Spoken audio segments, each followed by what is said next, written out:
Hello guys, ఇదైతే ఒక unboxing video. Actually మా చెల్లి ఫోన్ పాడైందండి. అంటే కింద పడి డిస్ప్లే మొత్తం పోయింది. చెల్లేమో అడ్జస్ట్ అవుతా అనింది, కానీ మాకు మంచిగా అనిపించలేదు.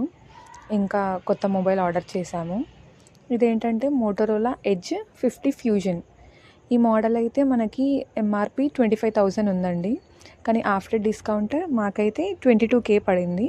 బాగుంది మొబైల్. ఆ కేస్ కూడా ఇచ్చారు, ట్రాన్స్పరెంట్ది. ఛార్జింగ్ కేబుల్ ఇవన్నీ కూడా ఇచ్చారు. యాజ్ యూజువల్ అమ్మాయిలం ఏం చేస్తాం, ఫోన్ రావడంతోనే కెమెరా క్వాలిటీ చెక్ చేసాము, బోల్డ్ సెల్ఫీలు దిగాము నేను మా చెల్లి. నేనైతే మా చెల్లికి స్ట్రిక్ట్ వార్నింగ్ ఇచ్చాను, ఇంకా ఇది కూడా పాడు చేస్తే ఇంకా తనకు మొబైల్ లేదని చెప్పేశాను. చూడాలి ఇంకా ఎన్ని రోజులు కాపాడుతుందో. బై ద వే, మీరేం యూస్ చేస్తారు? ఆండ్రాయిడా, ఐఫోనా? నాకైతే కమెంట్ సెక్షన్లో తెలియజేయండి. Thank you guys, bye bye.